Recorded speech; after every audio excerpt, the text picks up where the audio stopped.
Welcome to the Fourth Branch program. Glad you can make it. I am MD. This program is dedicated exclusively for those with common sense, a spirit of patriotism, and a determination for a more perfect union.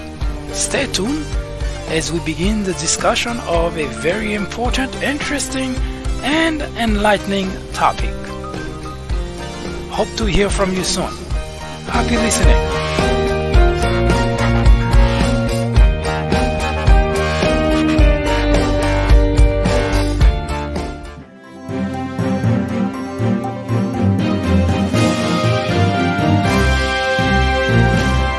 Good morning, everyone. I am MD, and this is the Fourth Branch program. For the past 2 years, if you have been reading my publication or been watching my video, most likely you have seen the banner America in Crisis. And indeed, for the past 2 years, if you have not been hiding under a rug, it is pretty obvious that the country is going through a major crisis. No, it is not because of Donald Trump. Certainly, Donald Trump has exacerbated the predicament that the country is in. But the country has been going down that path for a very long time. In fact, well before Donald Trump's presidency, I wrote many articles in which I decry the state of the country going down a path which, for future generations, will be quite detrimental. But added to the presidency of Donald Trump, which have certainly not helped the situation, we have other factors which make coping with the crisis in the country all the more difficult. And we are referring to racism in America. It has always been around well before Donald Trump bidded for the presidency of the United States. Well before he even thought that he could even get to that point, racism has been rampant in the country. Blacks are very shy about talking about racism because, well, it could be detrimental to them. Whites avoid it because, well, it offends them. And as such, the discussion, the debate, the conversation about racism have always been shelved until a tragedy happened, usually to a black. At which point, a couple of days, experts will come and suggest that there ought to be a conversation about race relation in America. Well, again, shelved until the next tragedy. And Donald Trump became president of the United States, and everything has changed since then. White nationalists, KKK, people who were mostly on the fringe of the country come out to make their racism, their habit of discrimination, a legitimate matter. They come out from all woodwork just to say, yes, we are racist, we are proud of it, and we have a president who supports that. But racism, as I mentioned earlier, did not happen yesterday. But racism is a problem for the country because it hampers progress. You see, racism is not born, it is taught. Children, babies are not born racist. They are taught by their parents, by their grandparents. Unfortunately, you cannot wake up one day and delete racism. You see, it is more like a cigarette. You cannot stop smoking unless you want to stop smoking.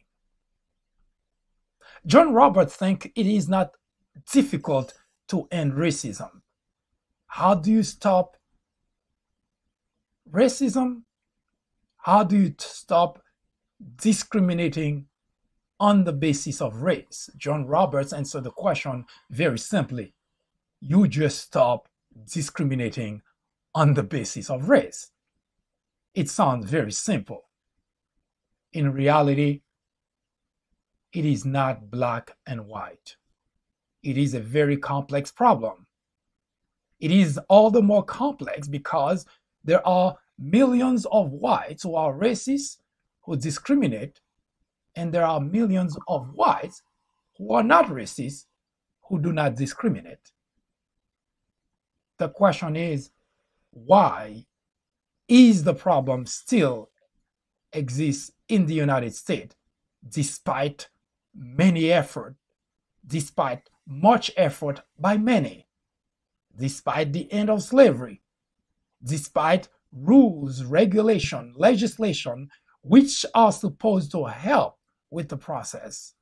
And yet, today, in the midst of the 21st century, racism is as much alive as it was during slavery.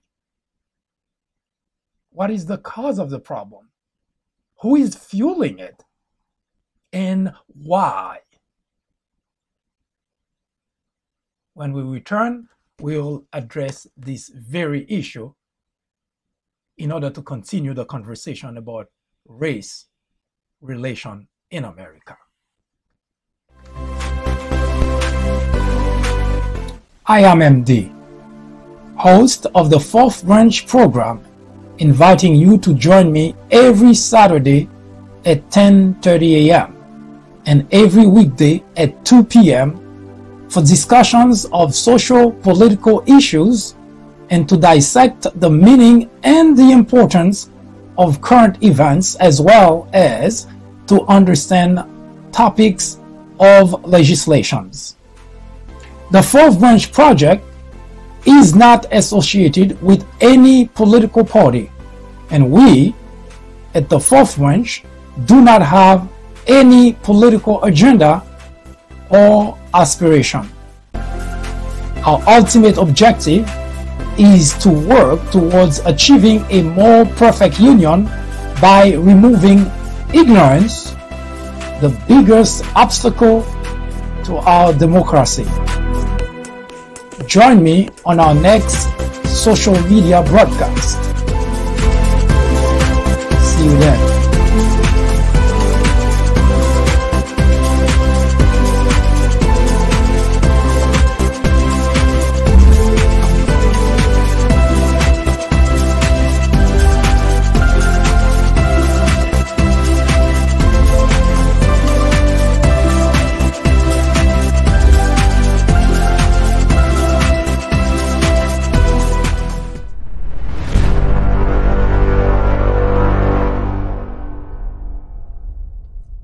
True patriotism hates injustice in its own land, said Clarence Darrow. Thurgood Marshall said that where you see wrong or inequality or injustice, you ought to speak out, because this is your country. This is your democracy. And we are much too aware of how many millions of people just stay or keep silent in the face of injustice. Those who stay silent in the face of injustice are equally guilty of the injustice caused by the perpetrator. A story in the Bible depicted a conflicted Pilate symbolically washing his hands of, the murder, the crucifixions of Jesus. He washed his hands saying, see, I don't see anything wrong with the guy. I don't want anything to do with his death. And yet, he never stopped it. He just washed his hands off the sentence, the death sentence. He never said anything to prevent it from happening. Today, millions of whites, as it was hundreds of thousands of them during slavery, wash their hands of what's happening to blacks. During slavery, especially in the South, most whites participated in the purchase, in the sales, in the separation, in the torture, yes, even in the murder of blacks. Those who weren't, stay silent. Now, those slave owners, they deprive blacks of the same freedom that they sought from the kingdom they fled. Remember that? They didn't like it. They fled it. And yet, they deprive black of that same freedom. They inflicted on blacks the same torture they resented from the kings and the queens. They chained them, beat them till they bled, treated them like animals, like personal property, and everything that they hated about the kingdom they fled. They used black to enrich themselves and their families. Everything they complained about the kingdom they fled. They denied black of education. They even denied them of cure after they beat them till they bled. Wounds they inflicted them. They ripped their babies from the mother's womb to sell to the highest bidder. Things that they complain about a lot. They rape their women over and over and over. Well, those women didn't have any say over the matter because they were slaves. But what is even more ironic is the fact that today their offspring, which could be you, ancestors of former slave owners, deny having anything to do with the plight of the blacks in the nation. You wash your hands of blacks because being treated like second-class citizens. Yes, whites wash their hands of black being denied unemployment just for being blacks. Whites wash their hands of black being labeled thieves, criminal, violent. They wash their hands of black being labeled lazy. Remember how much they torture them to work 18 hours a day, and yet they label them lazy. Whites, offspring of slave owners, wash their hands of all that. They wash their hands of black being indiscriminately killed by police officers. What they do instead, they raise walls, gates to keep blacks off. They set rules, guidelines, targeted directly at blacks. They deny blacks access to everything. And yet, they argue they have absolutely nothing to do with the plights of blacks today. Racism is still alive in the United States because whites, millions of whites, whose ancestors were slave owners, they continue to deny blacks the same freedom their ancestors did during slavery. In the South, they continue to say, we want to keep blacks in their place. Racism is not an accident. It is deliberate action by those and millions of whites in position of power, whether in private organization, private company, in the government. Those actions to continue the trend which were established during slavery. No, racism is not an accident. No, it's not the action of just a few individuals. It's not just the white nationalists. It's not just the KKK. It is institutionalized right here in the United States of America. It is not hard to see. It is in the legislation passed in Washington. It is in the judges, legislator appointed to the bench. It is in the justices appointed to the Supreme Court. It is the governors, the mayors, and yes, the president of the United States that we elected. Racism is not an accident. Racism still exists in the United States because here in America, racism has been institutionalized. It is on the street. It is at the supermarket. It is at the school.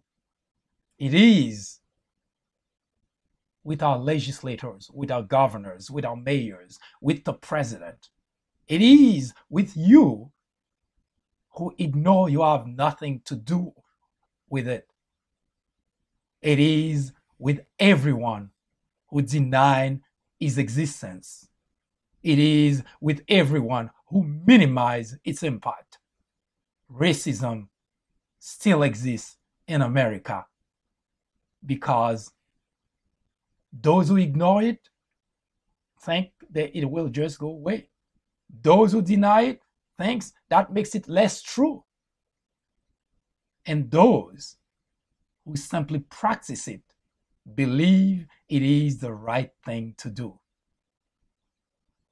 John Roberts says, the only way to stop discrimination on the basis of race is to stop discriminating in the basis of race. When a Black raises his voice against oppression, those who are comfortable with it, the first to criticize them. Watch Fox. When Black protests of police brutalities on the street, when they get enraged for being victims of police murder and execution on the street, watch Fox. They are the first to go and criticize Blacks for protesting against oppression, against inequality, against injustice. Yes, there are still millions of those same whites who thought it was okay to keep slavery around. Those same whites have migrated from the South. Now they live everywhere. And they still want to keep things the way it was.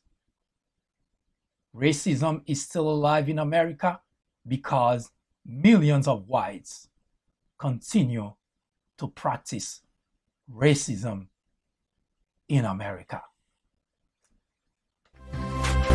Hi, I am MD, host of the Fourth Branch program.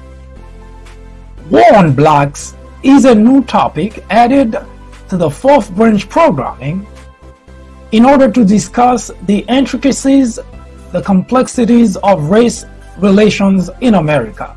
The goal is threefold. 1. To bring attention to the various forms of prejudice, discriminations, and racism in the country. 2. To expose the undeniable presence of such in every aspect of life and every corner of our society. 3. To extricate us all from the ignorance, the indifference, or the complicity.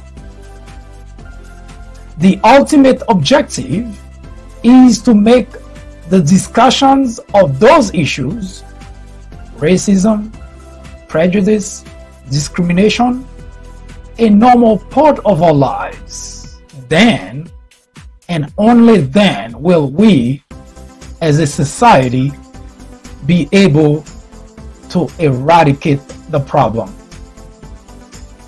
Martin Luther King Jr. said, "Nothing in all the world is more dangerous than sincere ignorance and conscientious stupidity." Abraham Joshua Heschel exclaimed, "Racism is man's gravest threat to man, the maximum of hatred for the minimum of reason." Join me in the journey to restore equality, Or would you please get out of the way? Thank you.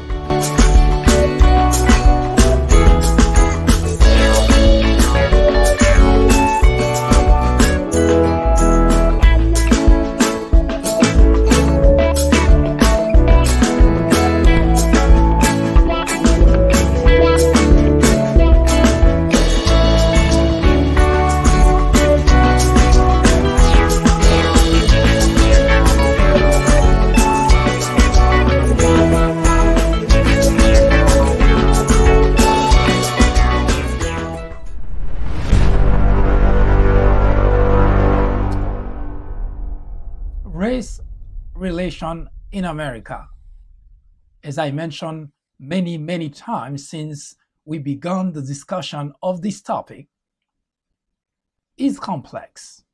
It is not black and white. We know that.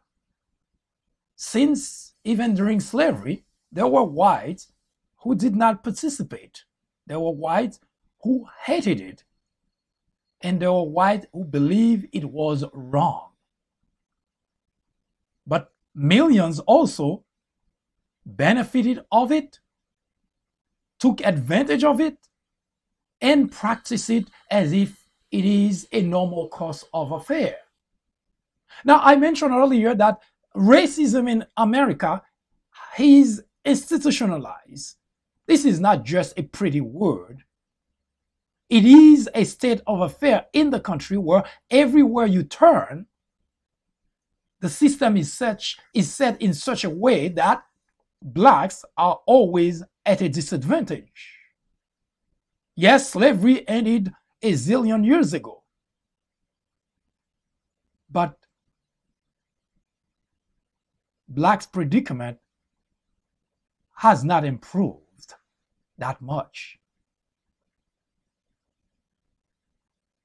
When Abraham Lincoln signed the Emancipation Act, which purpose was to free the slave, to end slavery,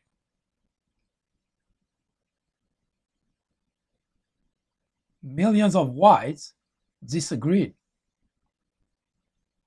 When the idea itself was being floated around that Abraham Lincoln is going to put that on the table, there were uprising, uproar, a lot of talk that no, we can't do that. We like those slaves to continue to slave for us. Whites today, those who have actually benefited of slavery, wash their hands off the idea that they have absolutely nothing to do with slavery. We weren't there, they say. And yet, their ancestors, great-great-grandparents, made a fortune out of slavery. Land, houses, become wealthy, and pass it down from one generation to the next. And today, those same individuals who wash their hands of black predicament are enjoying the very aspect of slavery. They have properties that were left to them by their ancestors. They have wealth, land, plenty of it. But they wash their hands. They have absolutely nothing to do with blacks' issues, blacks' poverty, or blacks' problem. Just a reminder that for almost 400 years before slavery ended, blacks were completely subjugated by whites. Slave property. They are purchased and sold. They could not have an education. They could not own anything. They were stripped of everything that they had, including their own strength, their own health. All of that to the benefits of whites, because everything that they did benefited the whites. The white kids were going to school. Blacks were slaving in the field. the white kids had the privilege to go and get an education, become whatever he or she wished. Blacks were slaves.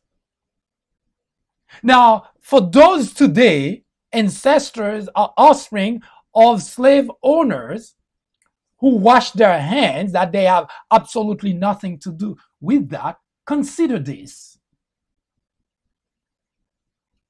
Obviously, you weren't born yet. Nobody can argue that.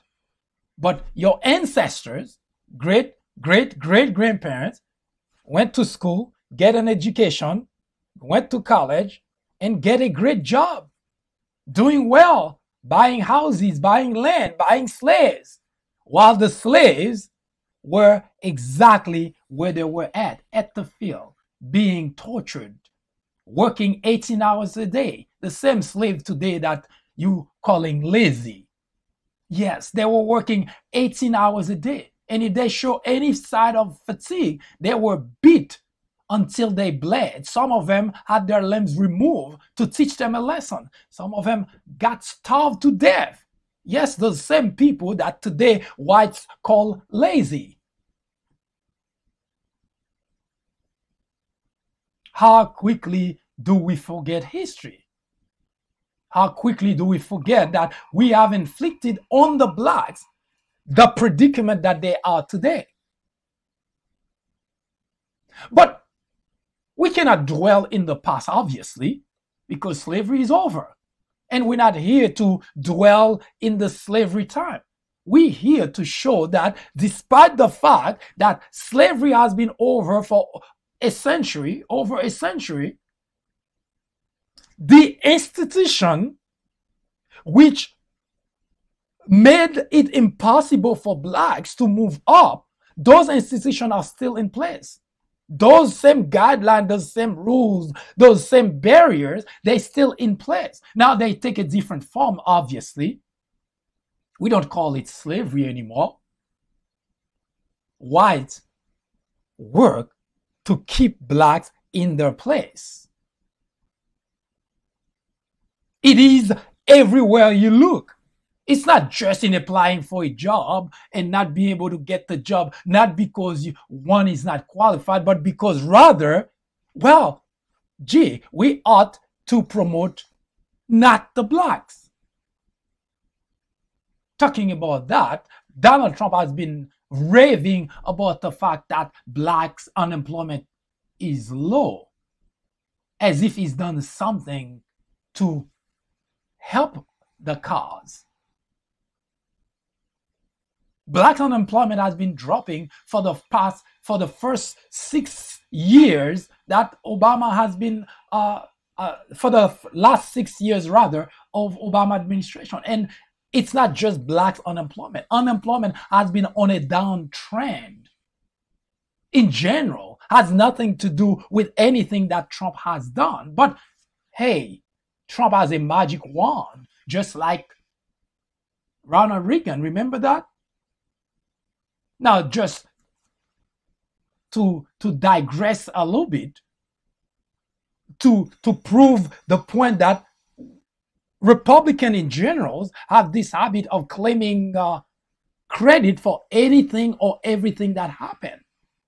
When in fact, anyone with, you don't have to be a genius, but with the average intelligence should be able to tell that it is impossible. For instance, let's take the case of Ronald Reagan. Here's a quick look at an excerpt that I wrote, an article a few days ago about Ronald Reagan when he became president of the United States. Now, this article, you can read it on the People Branch website, which is titled Ronald Reagan, a Hero Which Never Was. Now, the reason I brought that up is because, yes, Republicans in general, they have the habit of claiming credit for something that if you look, you don't have to look hard, would make no sense whatsoever that they would have credit for it. For instance, when Ronald Reagan was sworn in as president of the United States, January 20th, 1981, the very following day, Iran, which held hostages 52 Americans, released those Americans. and the Reagan administration claimed credit for it. Now, you don't have to be a genius to figure out that that's impossible. Ronald Reagan hasn't done anything just yet, and the hostages were released the day after he was sworn in as president of the United States. Now, it's as if Ronald Reagan has a magic wand and he just waved it and everything happened. Well, the backstory is this. Ronald Reagan administration, just like Donald Trump, deceived the American people. It was the Jimmy Carter's administration who secured the release of the hostages after 1 year of negotiation. But Ronald Reagan, president-elect at that time, went behind the scene and negotiated with the hostage takers not to release the hostages until after he was sworn in. If that sounds familiar to you, it should, because Donald Trump did exactly the same thing when Obama slapped Russia with more sanction. The Donald Trump president-elect administration went behind the scene and said to Vladimir Putin, don't worry about it, we'll take care of that. You see, nothing has changed. Now, I bring that up not because it has any relevance to our conversation, but to prove a very simple point, that Donald Trump has been claiming credit for the fact that blacks' unemployment has been on a downtrend. Now, that aside, suffice to say that blacks' unemployment is almost twice as high as whites' unemployment rate. And in 14 states in the country, blacks' unemployment is actually twice as much as whites' unemployment rate. Now, why is that? If you want to ask yourself the question, why is that? Is it because blacks are not as qualified as white? What is it? What's causing that? Now, let's look at this article that was published on of a study done by the Economic Policy Institute that shows, and I'm reading just a quick excerpt from that article, which you can get from the link provided in this document. While President Donald Trump is fond of taking credit for the lower national black unemployment since the Bureau of Labor Statistics started reporting by race in the 1970s, experts say the credit should actually go to Barack Obama administration. Trump, and I continue to read, Trump has nothing to do with the decline in African American jobless rates or any group rates for that matter. You can read about that. This is a study that was done by an institute. It's not a Democrat or a Republican study. So the idea that as if Republicans actually like talking a lot about what they're doing. But the fact remains that blacks have been victimized by the very policy, by the very legislations that are overwhelmingly and at times exclusively Republicans. I talk about the following many times since we began the discussion on race relation in America. Thomas Farr, who is someone that Mitch McConnell was trying the best that he could to place on the federal bench as a judge, just a heartbeat away from becoming justice. Now, Thomas Farr happened to be a racist. He worked aggressively to suppress black votes. He worked openly to prevent blacks from having the opportunity to vote. And yet, the Republican Senate, the full Republican Senate, voted to place him on the federal bench. And the only reason he's not today is because there were only 2 senators who went against that. That was Jeff Flake, and Jeff Flake didn't go against that because he didn't want anything to do with a racist on the federal bench. That I would never know, but he went against it because of the fact that he drew a line in the sand. He said until Mitch McConnell put on the floor a legislation to protect Robert Mueller, he's not going to vote for any appointee, any nominee that Donald Trump sent to the Senate. That's the only reason Jeff Flake didn't vote, or at least that I know of. Now, the second person was Tim Scott. He is a senator from South Carolina, and he, of course, happened to be black. So he knows of Thomas Farr. He knows that Thomas Farr has been working aggressively to suppress black votes. So you would expect him to vote against it, and he voted against it. Now, the whole Republican Senate, including the Senate Majority Leader, Mitch McConnell, voted to place on the federal bench a racist, someone who is openly racist. Now, you can call it politics if you want to, but anyone with a slight degree of decency, anyone who is not racist, would say no. In this 21st century, we cannot afford to continue the practice of placing on the federal bench someone who is openly racist. So when I mention that racism is institutionalized, that's not a pretty word. Those are efforts done by people at various aspects, at various posts in our government to make certain that racism continues to exist in the United States. Now, if you were to ask Mitch McConnell or any of those Republicans who voted to place that gentleman on the federal bench, they would tell you, no, we're not racist. Words are worth absolutely nothing when not accompanied with action.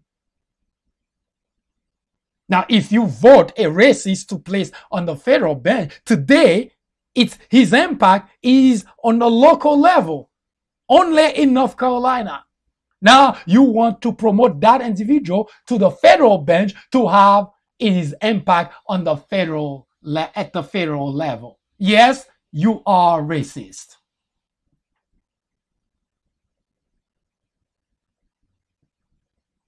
If the idea is to stamp down racism, if the idea is to stop discrimination on its track, there is a simple way to do that, is to stop appointing and nominating people at posts where they can continue to spread racism. That is a very simple equation. It doesn't take a genius to figure that out. Mitch McConnell is the Senate Majority Leader. He could have stopped it right on its track. No. He bring it for a vote to make certain that the racism continue in America. So yes, racism is institutionalized. When you are at a workplace, if you are the human resource manager or you're the vice president of human resources, now you continue the practice of racism when you allow those doing the hiring to discriminate on the basis of race. Now, every organization in America has at the bottom in small letter that it's Equal Employment Opportunity, EEO. You'll find that written on the application of any organization in the United States of America.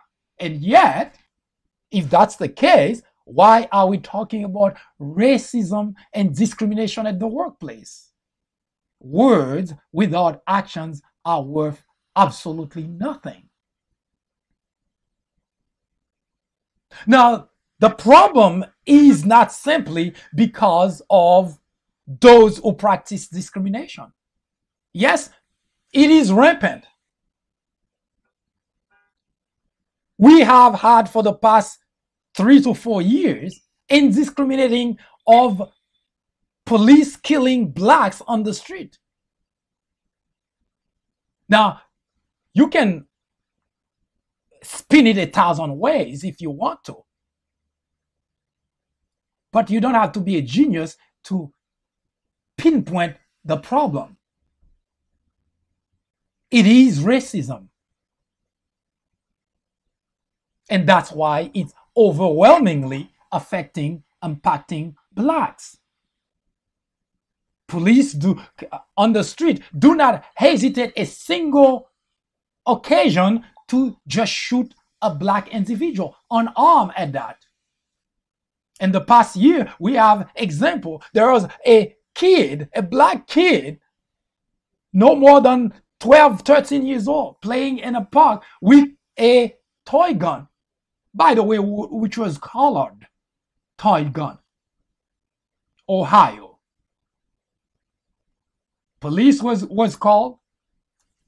The minute that they step into the scene, and the video clearly show you a second of the car stopping, he opened fire on the black kid and killed.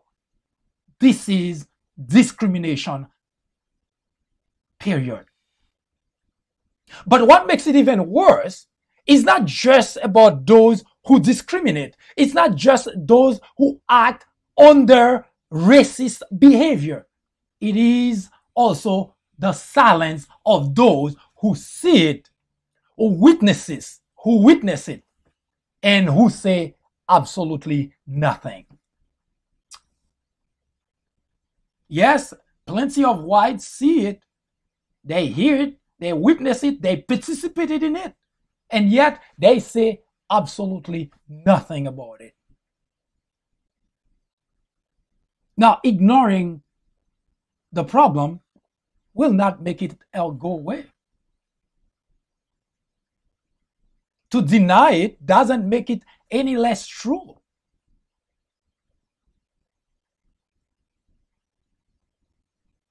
And you, if you are white, you are responsible or partly responsible for the problem. Yes, the wealth that you enjoy today were made on the back of slaves, blacks. The good life you have today was made possible because your ancestors were slave owners. They passed that wealth down to you. So no, you cannot wash your hands and say you have nothing whatsoever to do with blacks. You have everything to do with blacks' situation, with blacks' predicament. Your great-great-great-grandfather, at that time, a child, went to school, went to college, got an education, got a good job, and continued to have a good life. His counterpart, the black slave, never got that. Never got that. 400 years behind in what they could possibly achieve. The danger of silence. No, you cannot simply wash your hands and say you have absolutely nothing to do with that. It is a problem for both blacks and whites to work to eradicate racism and discrimination in the country. There is no one who can claim, I have nothing to do with that. Nobody can claim that. As mentioned, many millions of whites fought to keep slavery around. Millions of whites fought to end slavery. Yes, those who fought to end slavery won. The irony of the whole thing, those who fought to keep slavery around, they were exclusively whites. Because, well, they enjoy the life. Slave, free labor, they can do whatever they want. They can beat the crap out of them. They can kill them. They can do whatever, and they had to report or to account to no one. And that's the kind of lives that they want, and they wanted to keep it around that way. And when it ended, they get upset, and they started a campaign. And the campaign has to do with making certain that blacks do not get anywhere. They erected walls, they put barriers, obstacles, and they wanted to make certain that blacks simply would not have the opportunity. And they instituted racism in the country. But that wasn't all that they did. They had a lot of tools in their repertoire.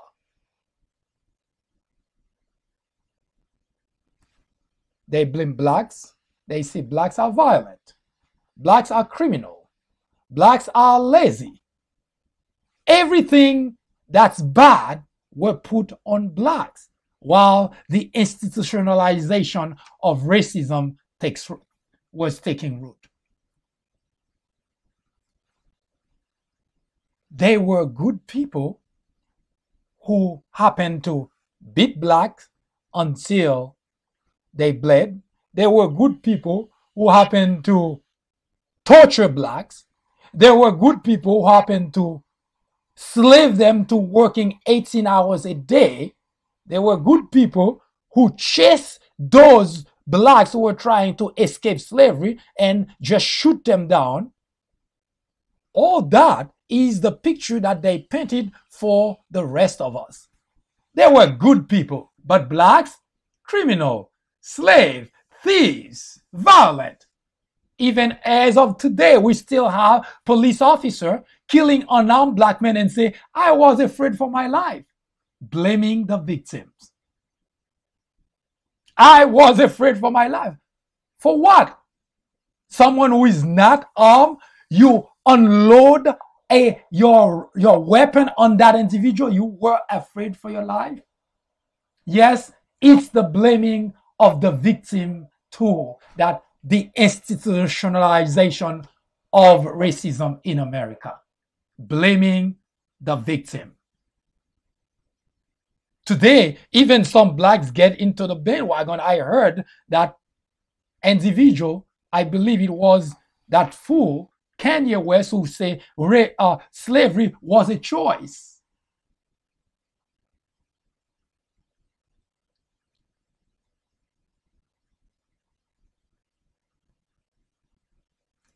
It's not bad enough that whites are washing their hands saying, I have nothing to do with the problem blacks are in. Now you have ignorant blacks that are telling you or saying that slavery was a choice. I'm certain slave owners would have been happy to have somebody like Kanye West as their spokesperson.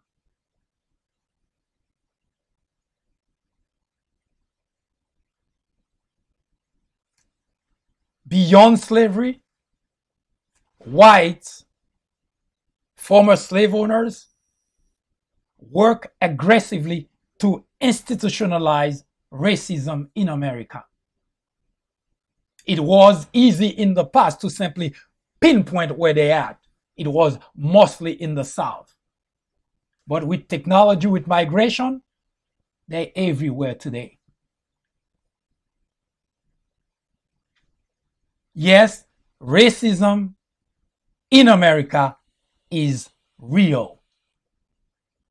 But the biggest problem we have to eradicate racism, to end racism, is the fact that those whites who witness it, who see it,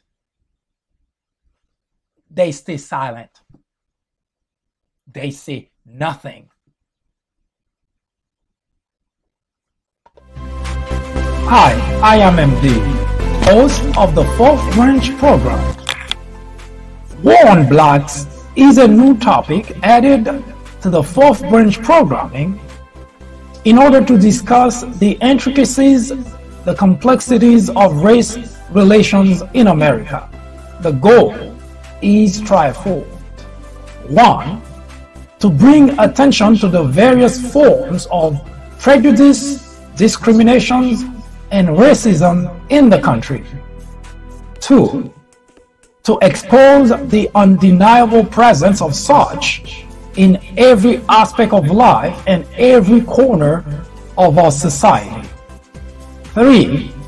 To extricate us all from the ignorance, the indifference, or the complicity. The ultimate objective is to make the discussions of those issues, racism, prejudice, discrimination, a normal part of our lives. Then, and only then, will we, as a society, be able to eradicate the problem. Martin Luther King Jr. said, "Nothing in all the world is more dangerous than sincere ignorance and conscientious stupidity." Abraham Joshua Heschel exclaimed, "Racism is man's gravest threat to man, the maximum of hatred for the minimum of reason." Join me in the journey to restore equality. Or would you please get out of the way? Thank you.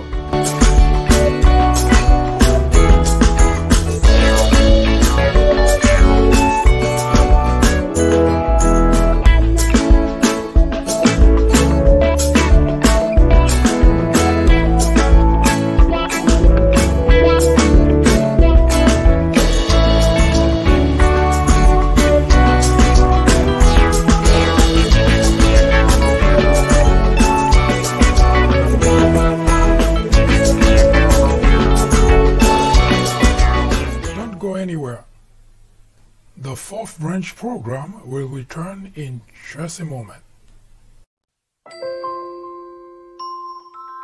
After reading several books based on presidents and on Obama specifically, I found that they're typically partisan. The Obama legacy targets the heart of the issue by giving credit to the president where it's due, but definitely coming down hard on Obama on his bigger failures, like his handling of the Syrian crisis. If you are in college, going to college, you are an educator, a faculty member, or someone with interest in government or politics, the Obama Legacy is definitely a book to read. My professor recommended the Obama Legacy. A friend actually recommended the Obama Legacy. I would highly recommend this book for anyone, whether for academic use or leisure reading. I would recommend this book to anyone out there searching for an impartial and unbiased look into Barack Obama's tenure as president. I would definitely recommend this book as a good read for both liberals and conservatives.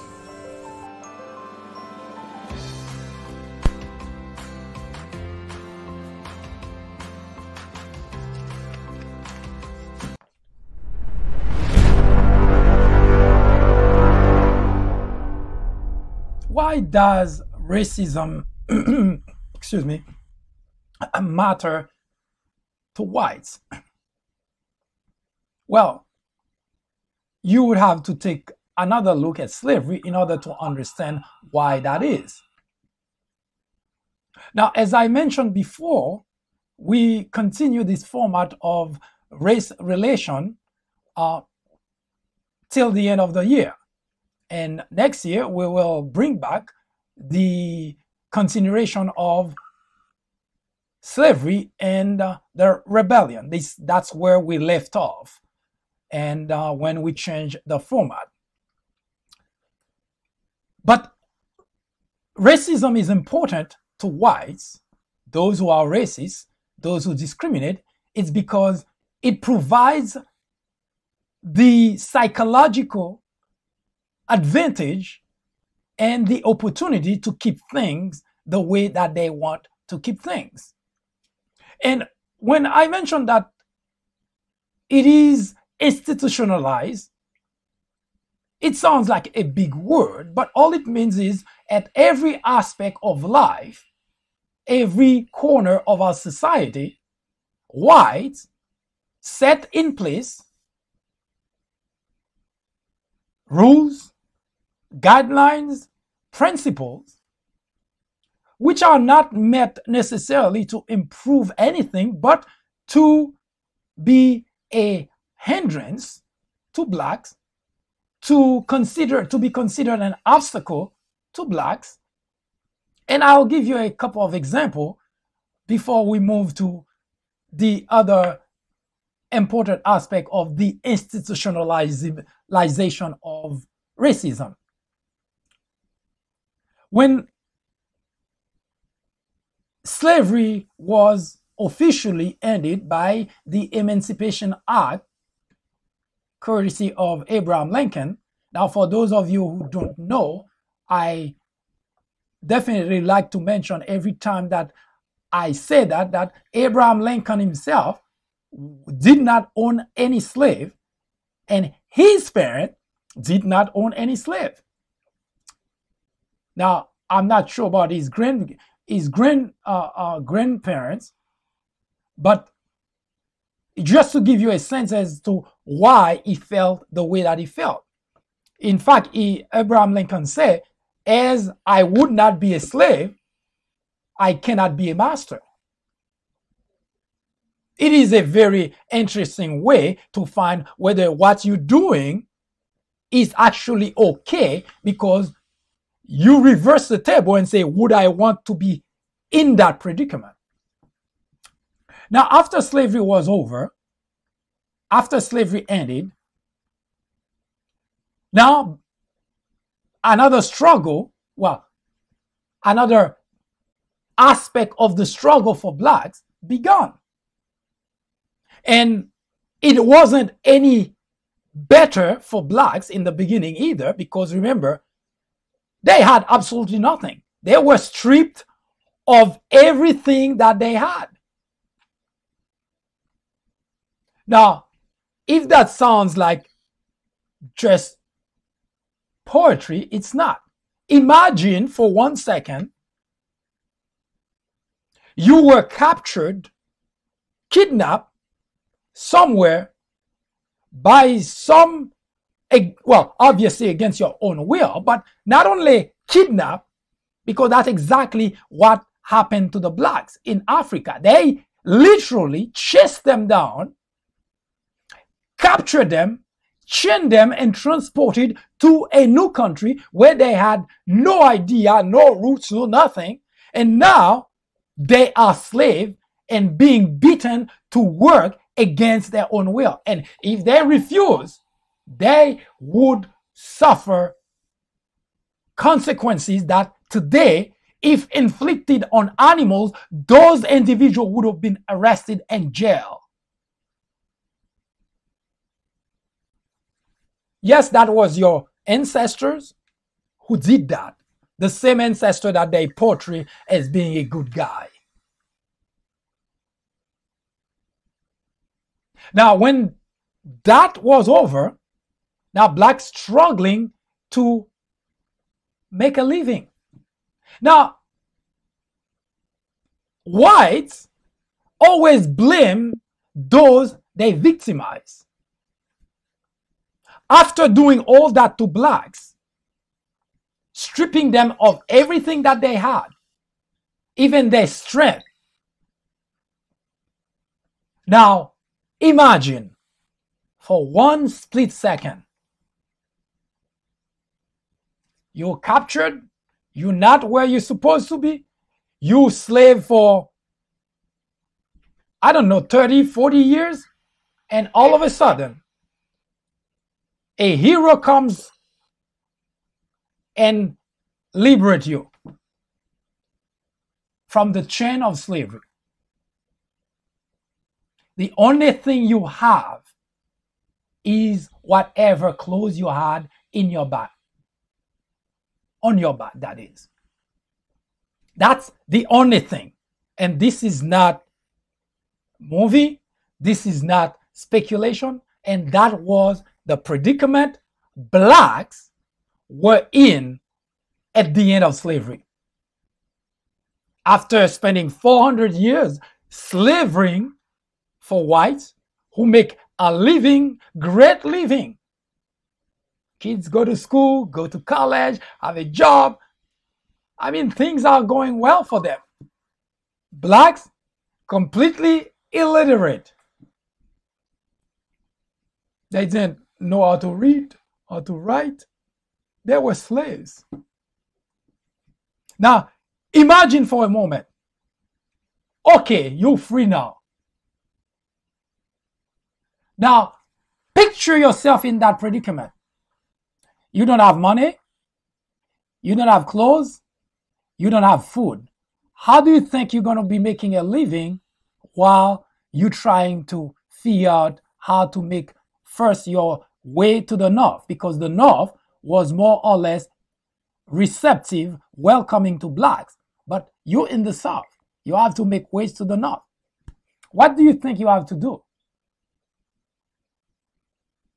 Along the way, you have to break in places where obviously there were food. And those places happen to be owned by slave owners. Yes, you have to do that unless you want to just die of starvation like the masters were doing to you. But you already know you cannot spend days without food. So, yes, in the middle of the night, at night, you would go and get food for the road, which whites call stealing. And they branded blacks as thieves. How convenient. They stripped them of everything they had. They enslaved them, get them to work 18 hours a day, and they walk away with nothing. But they try to get some food to make way to some place where they can make life out of for themselves. They call them thieves. Now, if you start understanding where the problem comes from, your great-great-great-grandparents tell you that blacks are thieves, but they never tell you the detail behind saying that. Did they?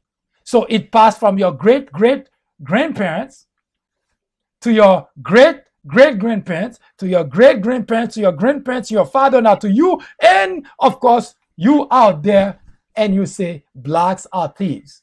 That's a label, that's a stigma that put on black. Now, I'm not here to condone thievery. That's not what I'm here for.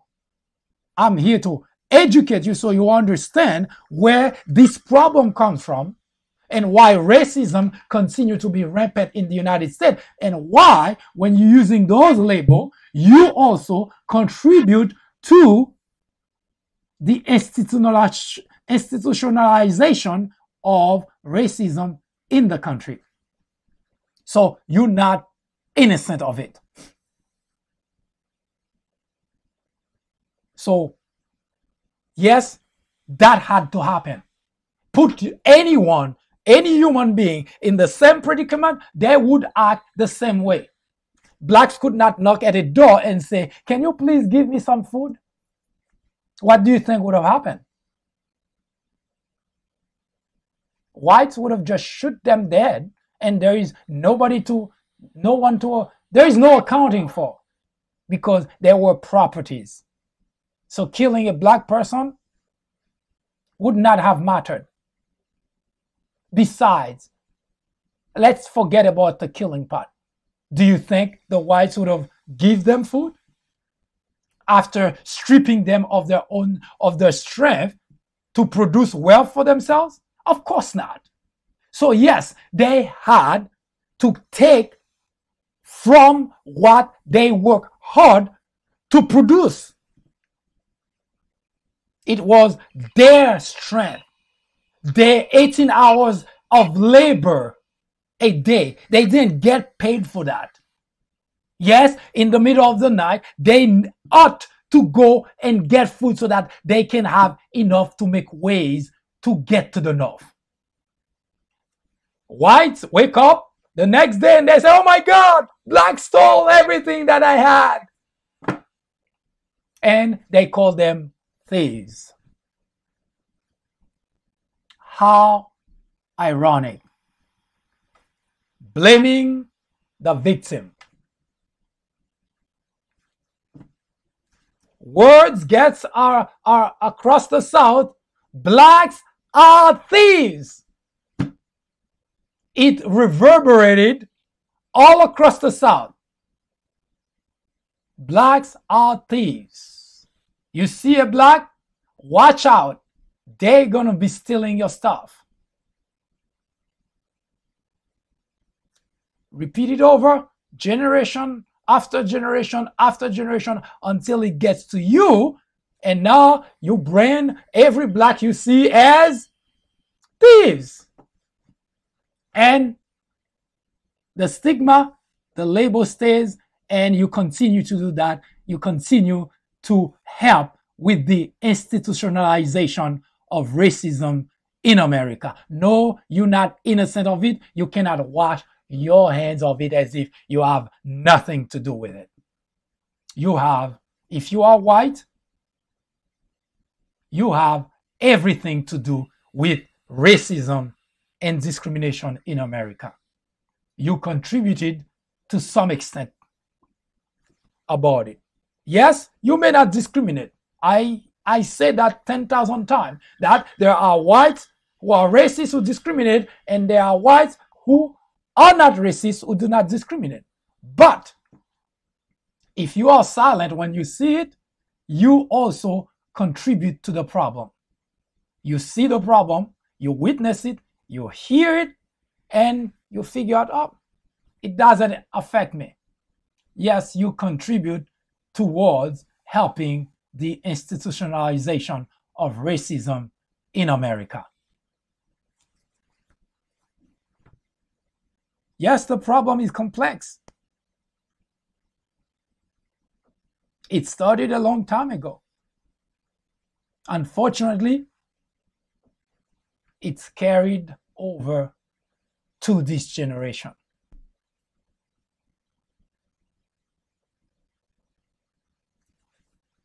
So if you're white and you hear someone, a fool like Kanye West, making the comment that he made,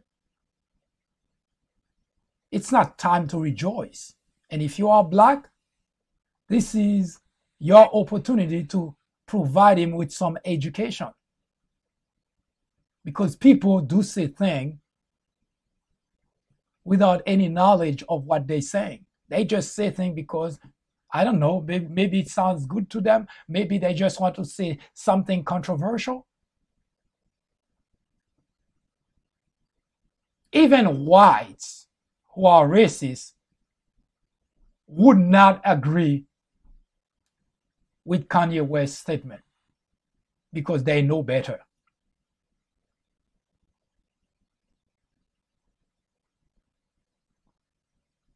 Now, here's one aspect of blaming the victim that,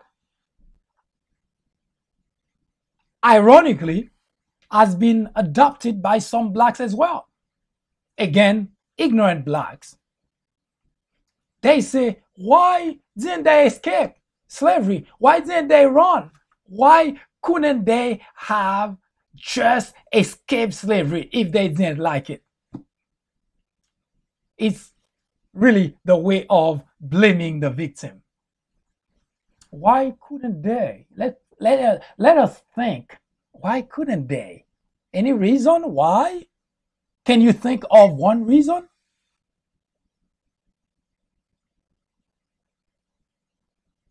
During slavery, at all point in time, blacks were chained together to work in the field. And if they had to be separated somehow by some distance, they had guards with, when I say gods, not necessarily armed forces, but individual who acted as guards with a rifle that would shoot anyone who tried to escape.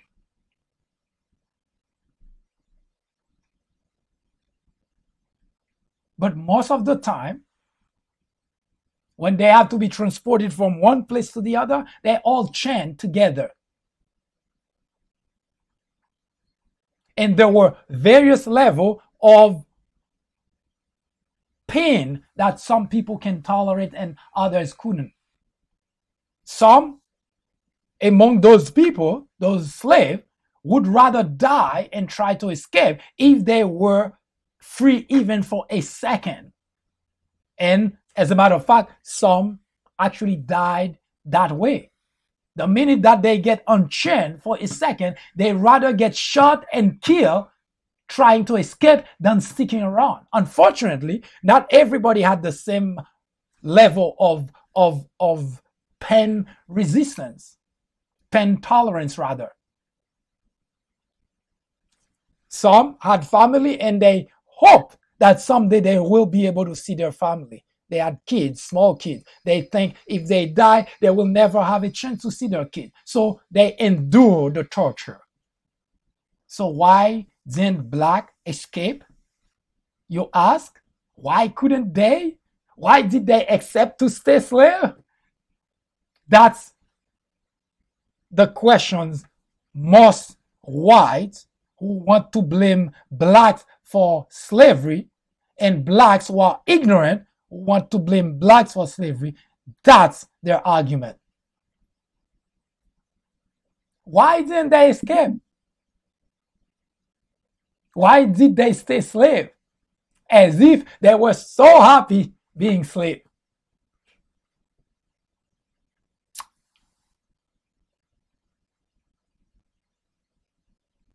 Besides racism, discrimination being rampant in the country today, the biggest problem we have is the fact that many whites are silent. When a black is gunned down, an unarmed black gunned down on the street by a police officer who claimed, "I was afraid for my life," whites are silent. Or at least I should say, most whites are silent. Those who are not, you tune into Fox, they blame the victim. If they are not silent, they are out there blaming the victim for being victimized. That's the problem, the biggest problem, beyond the issue, the predicament of racism in the United States. You have the racist, you have those who discriminate, and of course you have others who may not discriminate, who may not be racist, but they are silent in the face of racism. And sometimes it's because they benefit of racism. A black and a white are due for promotion. Blacks has higher education. Now, if there is no racism, the black would get the promotion. But because of racism, the white gets the promotion. Whites who are aware of that predicament would not speak out because it benefits them. Yes, the institutionalization of racism is done and used by different groups for different reasons.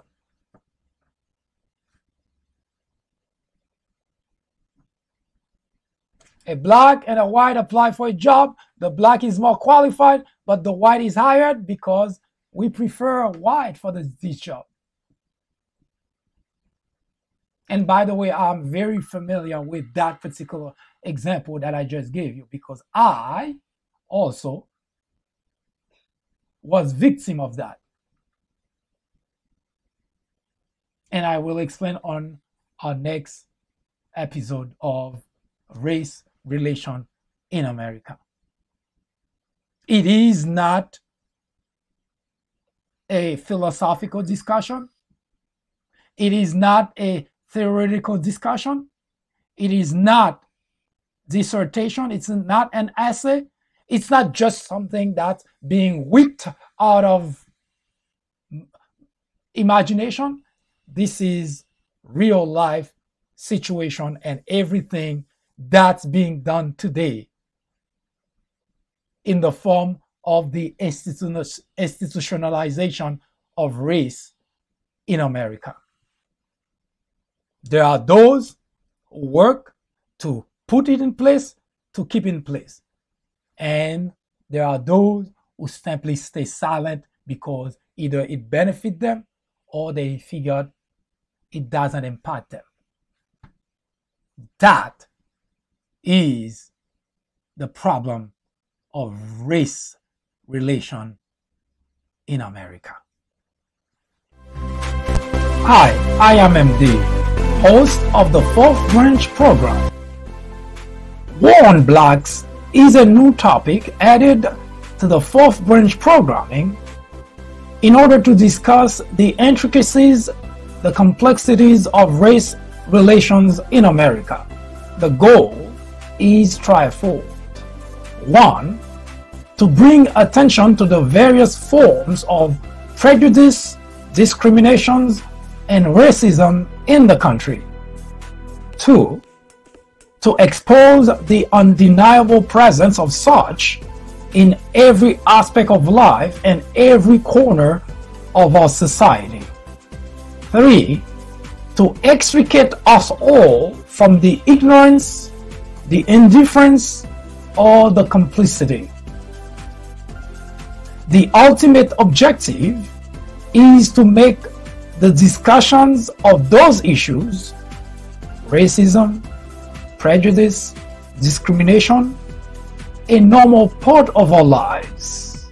Then, and only then, will we, as a society, be able to eradicate the problem. Martin Luther King Jr. said, "Nothing in all the world is more dangerous than sincere ignorance and conscientious stupidity." Abraham Joshua Heschel exclaimed, "Racism is man's gravest threat to man, the maximum of hatred for the minimum of reason." Join me in the journey to restore equality. Or would you please get out of the way? Thank you.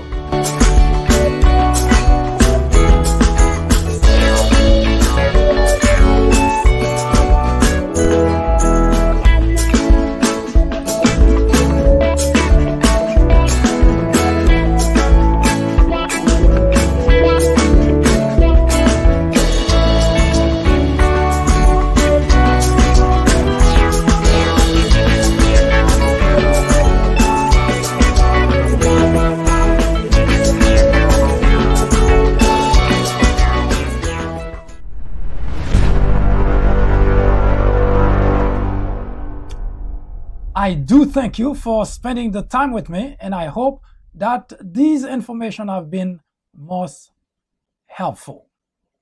I hope to see you again Monday at 2 p.m. In the meantime, if you have any question that you would like to ask, you would like to make comment, criticism, suggestion, please do not hesitate to contact us. If you have a topic that you would like us to research and discuss, do get in touch with us as well. We do hope that you can become part of the solution to those problems that our country is confronting. They are serious problems, and every individual who comprises the United States of America should be concerned as to putting an end to the institutionalization of racism in the country. I hope you have a wonderful end of the year and a great afternoon. See you next time. I am MD, host of the Fourth Branch program, inviting you to join me every Saturday at 10:30 a.m. and every weekday at 2 p.m. for discussions of social political issues and to dissect the meaning and the importance of current events, as well as to understand topics of legislations. The Fourth Branch Project is not associated with any political party, and we at the Fourth Branch do not have any political agenda or aspiration. Our ultimate objective is to work towards achieving a more perfect union by removing ignorance, the biggest obstacle to our democracy. Join me on our next social media broadcast. See you then.